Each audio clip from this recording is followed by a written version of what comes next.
Now that Elimination Chamber is to our backs, there's nothing left but the road to WrestleMania, WWE's flagship show. And the thing about flagships is that normally they're the best and most beautiful ship in your armada, a beacon of dominance, power, and above all teamwork. A small army of people working in perfect unison to keep the sails full and the journey prosperous.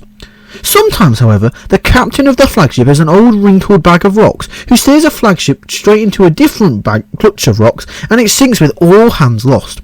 Point is, the build up to WrestleMania, there's a litany of treasured memories, feelings of times WWE got their biggest show of the year right, such as Daniel Bryan at WrestleMania 30, Ric Flair's retirement, Shawn Michaels' retirement, Bianca vs Sasha, to name but a few.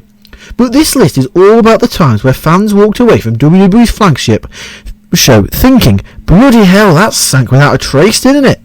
Welcome to Honor Wrestling Club, and here are the 10 biggest mistakes WWE have ever made with WrestleMania. Welcome to the club. In number 10, we have Oh No, they found out about each other. You know that episode in every sitcom where they have to hold multiple parties at the same time while the parties can never find out about the other party's existence? The most famous one coming to mind is the one in Friends, where Rachel's parents have to be kept separate.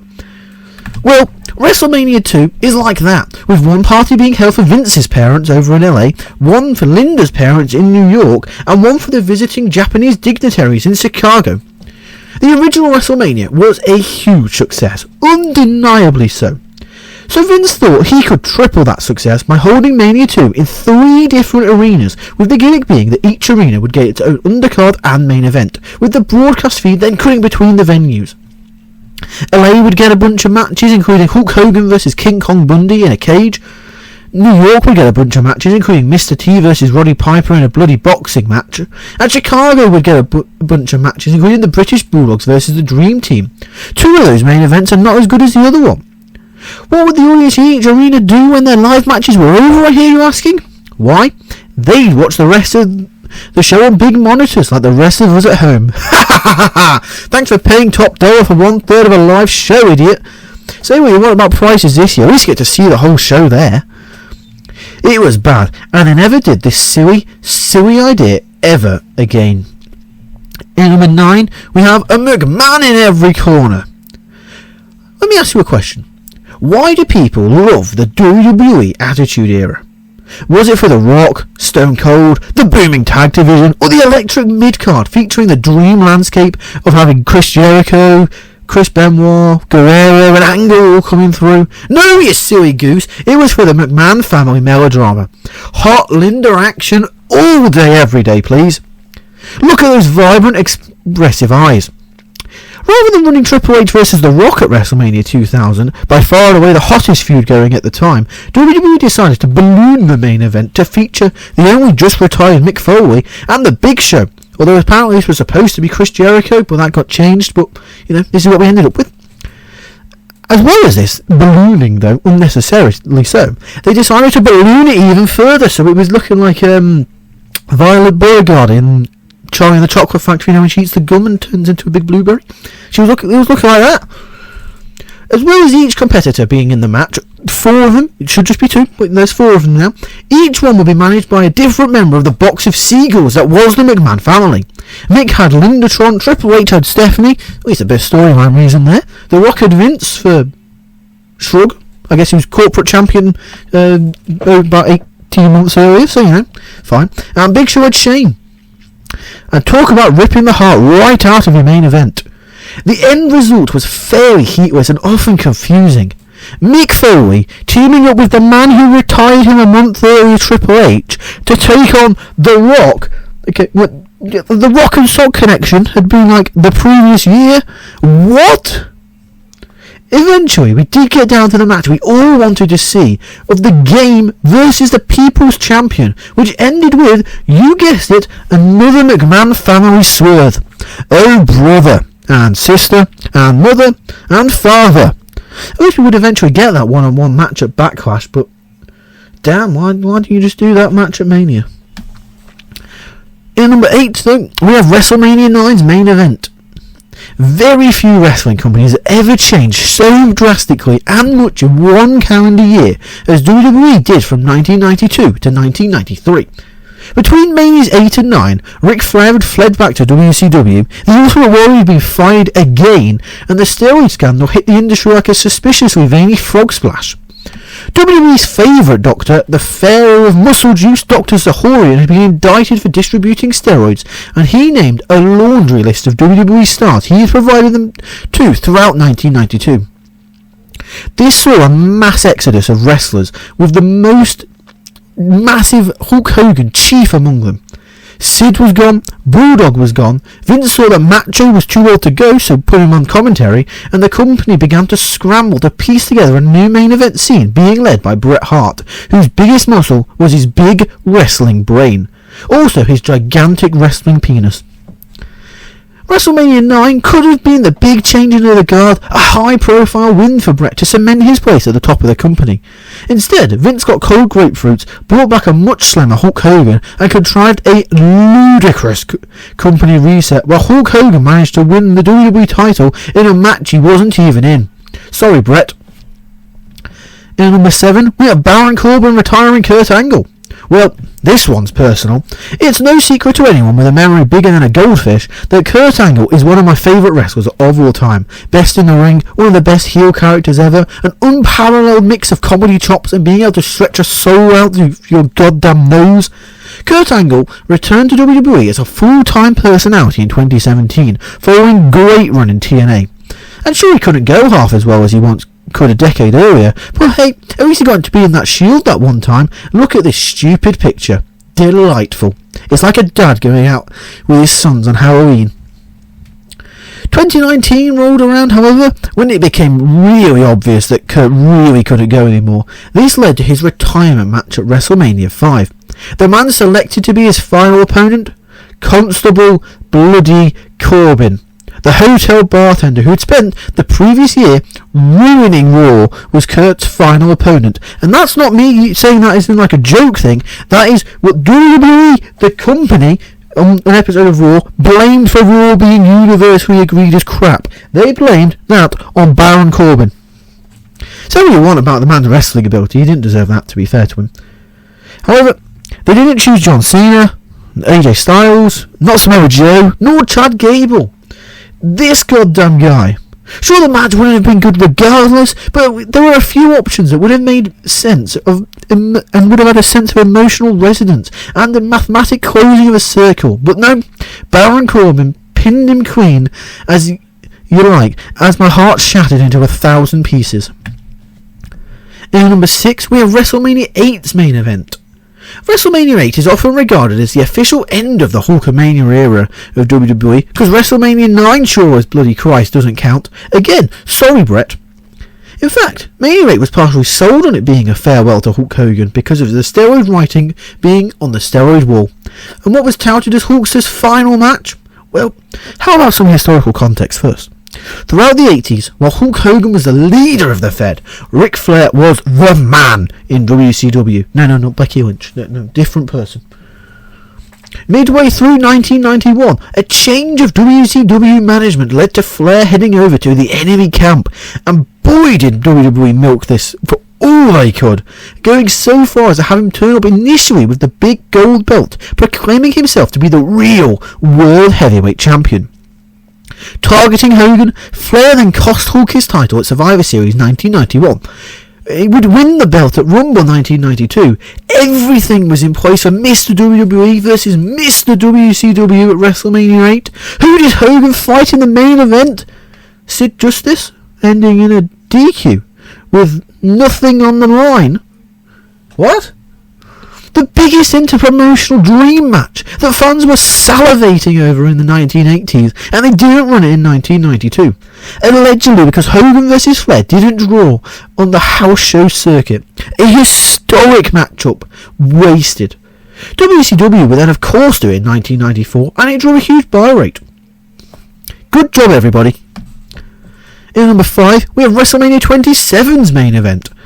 Ah yes, the main event of WrestleMania 27, where The Rock restarted the match by turning it off, then turning it back on again, like it's a bloody PlayStation. There's very little about WrestleMania 27 that works. Edge vs Alberto Del Rio was fine. Triple H vs The Undertaker was too long, like all Triple H WrestleMania matches, but it had its moments. Everything else sucked. It's the WrestleMania where Jerry Lawler lost to Michael Cole on a dusty finish because God died. Also, Snooki was there. Hello, Snooki. Also, the Core was there. Go away, the Core. Anyway, the main event is probably the worst thing about the show. No, it's not Cole and Lawler, but the main event of WWE's biggest show of the year, aka the biggest wrestling match of the year, was John Cena losing to a still not good version of The Miz after The Rock interfered following a double count-out spot, which ended with The Miz getting concussed within an inch of his life. What a cursed sentence. Sacrificing a WrestleMania main event in order to set up the first of two once-in-a-lifetime matches. Horrific stuff. In number 4, we have Going with the Goof. WrestleMania 7 was a really weird show. The power of Hulkamania was fading. The Ultimate Warrior's WWE Champion experiment had resulted in middling feuds, middling matches, in middling box office, and the company was in a bit of a panic mode. After the blockbuster success of Hulk Hogan vs the Ultimate Warrior at WrestleMania 6, the original plan was for Mania 7 was to do the sequel match, Hogan Warrior 2 Electric Boogaloo, this time in America. And they even booked the colossal Los Angeles Memorial Coliseum. However, from SummerSlam onwards, the Ultimate Warrior Championship run seemed to be running out of steam, and like with WrestleMania 9, WWE retreated to the warm, cosy, and not at all strangle-like embrace of Hulkamania. And the Gulf War conflict of late 1990 gave them a reason to return to Mr. America himself. WWE sought to cash in on the very real war with the very real people dying and put the belt on Iraqi sympathiser and plodding perennial mid-carder Sergeant Slaughter. This storyline was a total bust, offensive to some, tired to others, and this translated to awful ticket sales for WrestleMania 7, forcing WWE to downgrade the show's venue to the much smaller Los Angeles Memorial Sports Arena, and claiming that the change of venue is down to receiving bomb threats, the cheeky chappies. In number 3, we have Roman Reigns at Mania 32. My first time staying up late to watch a WrestleMania live. You'd think that would give it a special place in my heart, and it does have a special place, right at the bottom where the dregs are. It was a super dispiriting WrestleMania. I mean, we'll start with the positive. It started out with an excellent ladder match. Okay, that IC title ladder match is a lot of fun. Not as good as the one the year previous, but still really good. Then AJ Styles loses to Chris Jericho, Brock and Dean fall flat, and Sasha doesn't win the Women's Championship. Like, instantly toilet flush, you know?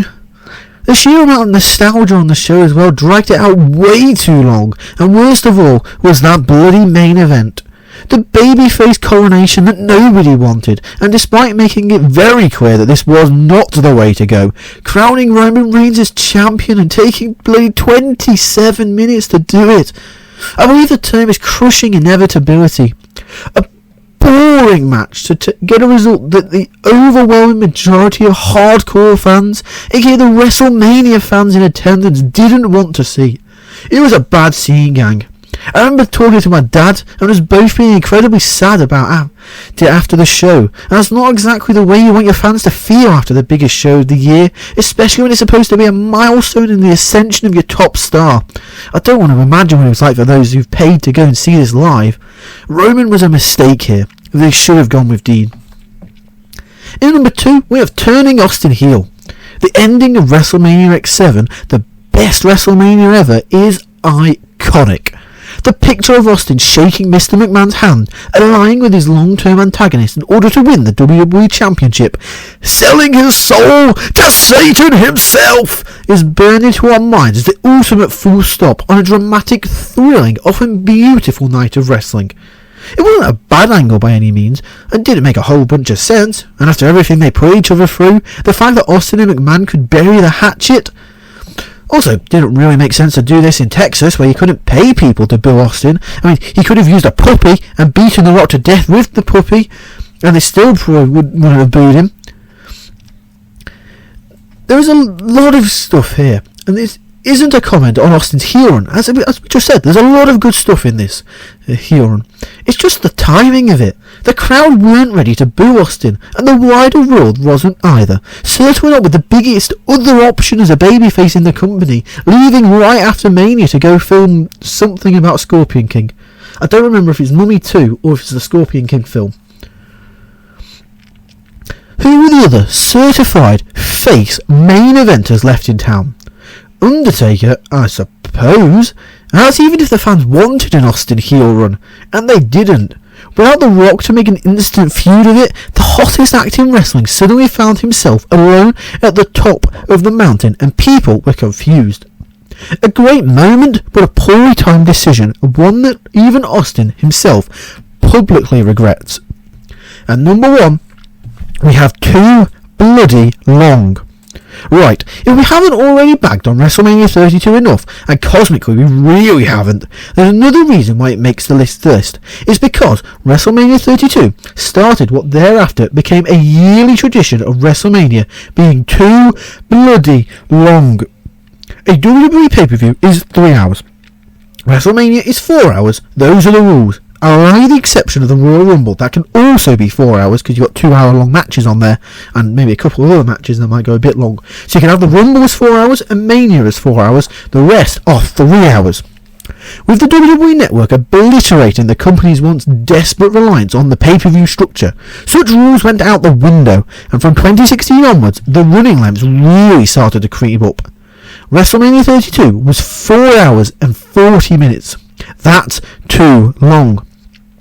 WrestleMania 33 and 34 were 5 hours. That's too long. WrestleMania 35 was 5 hours and 20 minutes long.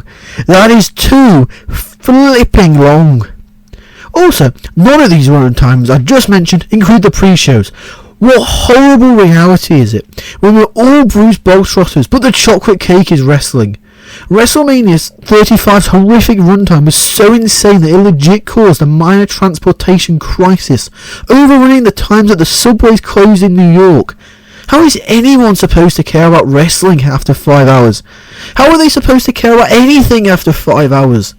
The sole silver lining of the pandemic era for professional wrestling is it gave us the current tradition of 2-day WrestleManias, where neither night lasts beyond 4 hours. A sincere blessing, and never ever do a 5-hour show again, WWE. How dare you? And there's our list. So what do you think? What is the biggest mistake WWE ever made with the showcase of the Immortals WrestleMania? Let us know in the comments section down below. Be sure to give this a thumbs up, subscribe to Honor Wrestling Club, and share this video around if you've enjoyed it. That's all for now. So I'd just like to thank you for watching and welcome you to the club. See ya!